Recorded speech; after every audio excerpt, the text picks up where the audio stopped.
Viral News kembali hadir bersama saya, Seradita. Hashim Asyari tidak meminta maaf kepada korban asusila setelah dipecat sebagai Ketua KPU RI pada Rabu 3 Juli 2024.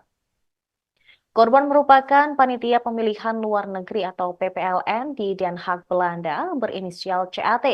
Dalam konferensi pers usai putusan Dewan Kehormatan Penyelenggara Pemilu, Hashim sama sekali tidak menyinggung korban asusila yang dilakukan dirinya. Ia justru bersyukur atas pemecatan oleh DKPP RI lantaran sudah tidak menanggung beban berat sebagai Ketua KPU. Bukannya meminta maaf kepada korban, Hashim justru meminta maaf kepada awak media jika dirinya melakukan kesalahan selama menjadi ketua KPU. Setelah itu, Hashim pun langsung meninggalkan tempat konferensi pers tanpa mengatakan hal lainnya.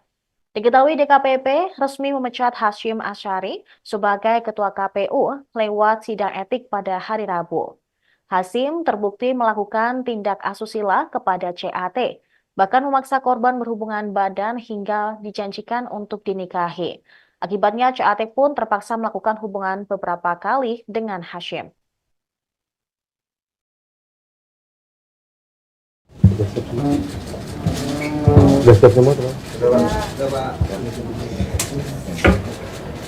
Assalamualaikum warahmatullahi wabarakatuh. Selamat sore dan salam sejahtera bagi kita sekalian, teman-teman jurnalis yang saya hormati. Pada hari ini, hari Rabu, tanggal 3 Juli tahun 2024, sebagaimana yang sama-sama teman-teman jurnalis ketahui bahwa DKPP telah membacakan putusan perkara di mana saya jadi teradu. Dan sebagaimana diketahui, substansi dari putusan tersebut teman-teman sudah mengikuti semua. Pada kesempatan ini saya ingin menyampaikan, saya mengucapkan Alhamdulillah dan saya mengucapkan terima kasih kepada DKPP yang telah membebaskan saya dari tugas-tugas berat sebagai anggota KPU yang menyelenggarakan pemilu. Pada teman-teman jurnalis yang selama ini berinteraksi, berhubungan dengan saya, sekiranya ada kata-kata atau tindakan saya yang kurang berkenan, saya mohon maaf. Saya kira itu yang dapat saya sampaikan pada kesempatan ini. Terima kasih. Assalamualaikum warahmatullahi wabarakatuh. Pak.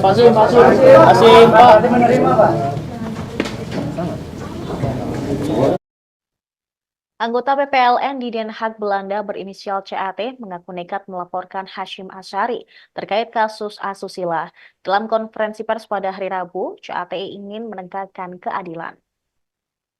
Selain itu, CAT juga ingin bisa menginspirasi para korban pelecehan seksual lainnya untuk berani bersuara atau speak up. Ia tidak menampik, butuh keberanian besar untuk dapat melaporkan hal ini ke pihak berwajib. Apalagi dirinya adalah seorang penyintas kasus kekerasan seksual. CAT juga mengaku memberanikan diri datang langsung ke persidangan demi bisa mendengarkan putusan sanksi terhadap pelaku.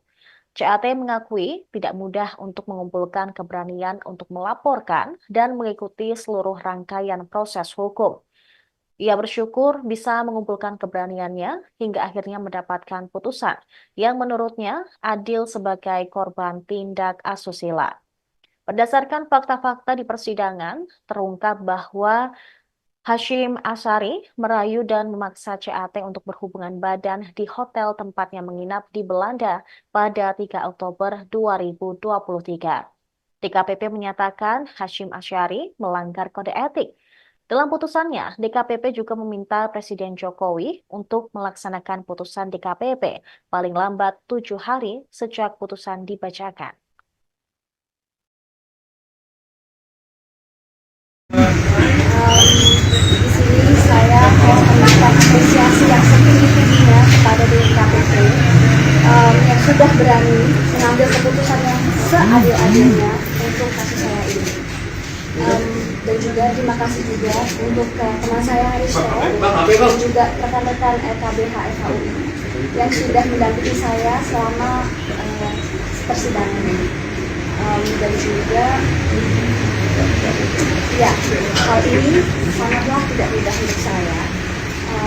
Dari awal sampai sekarang ini saya mengalami ups and down yang cukup besar yang dimana saya terkadang juga bingung, tapi saya didampingi oleh kuasa hukum yang sangat hebat. Jadi sampai hasil yang pada hari ini telah ditemukan.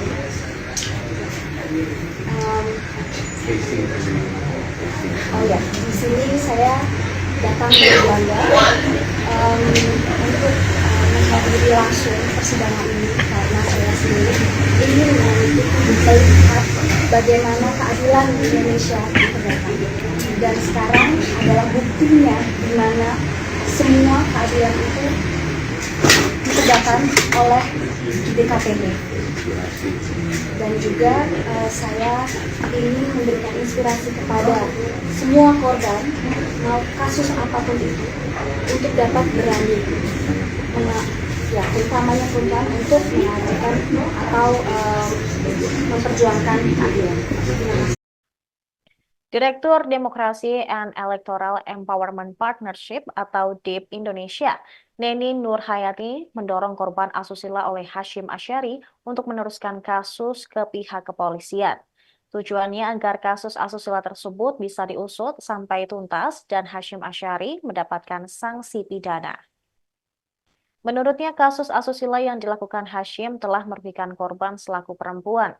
Tak hanya itu, tindakan Hashim Asyari juga mencederai institusi penyelenggara pemilu. Sementara itu, pihak CAT belum memutuskan untuk membawa kasus ini ke ranah pidana. Kuasa hukum CAT, Aristo Pangaribuan, mengakui saat ini kliennya dalam kondisi bimbang untuk menindaklanjuti putusan DKPP. Apakah akan lanjut ke proses pidana atau memilih fokus melanjutkan kehidupan pribadinya di Belanda? Pihaknya dan juga korban bersyukur dengan putusan sanksi pemecatan yang diambil DKPP. Keputusan ini telah membuktikan adanya pelanggaran berat yang dilakukan Hashim Asyari selaku Ketua KPU RI. Kuasa hukum lainnya dari CAT, Maria Dianita, berpandangan putusan tersebut menunjukkan adanya keberpihakan DKPP terhadap perempuan dan juga korban. Diketahui Hashim Asyari resmi dipecat oleh DKPP RI sebagai Ketua KPU pada Rabu 3 Juli 2024.